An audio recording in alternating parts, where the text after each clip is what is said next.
Imagine a time-honored tradition reborn where the U.S. Army returns to its roots of defending America's shores. Recently, the Army made headlines by sinking its first moving target at sea in decades, marking a significant milestone.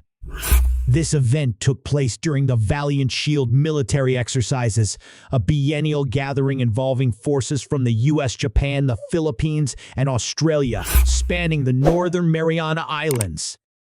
On June 18, the decommissioned USS Cleveland was struck by an Army precision strike missile PrSM launched from the robotic Autonomous Multidomain Launcher operated by the Tennessee Army National Guard.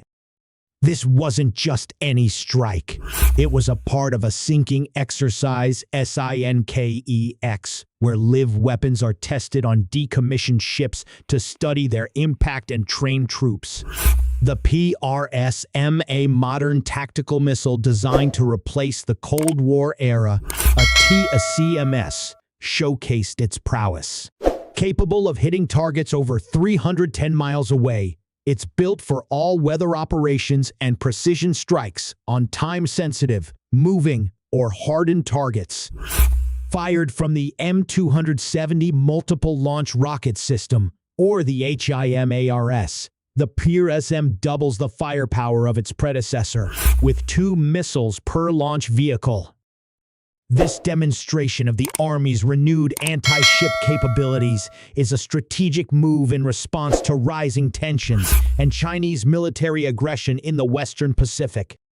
With the potential for conflict in the Indo-Pacific region, the Army's role becomes crucial. By deploying brigade-sized units equipped with long-range defenses and artillery, known as multi-domain task forces, MTFs, the Army can create no-go zones for enemy forces within a 310-mile radius. This capability forces adversaries to either target the MTFs, risking exposure to other U.S. forces, or face the consequences of operating within their range. The PrSM's anti-ship capabilities are a game-changer, providing the Army with a 620-mile wide protective bubble and ensuring their relevance in future conflicts.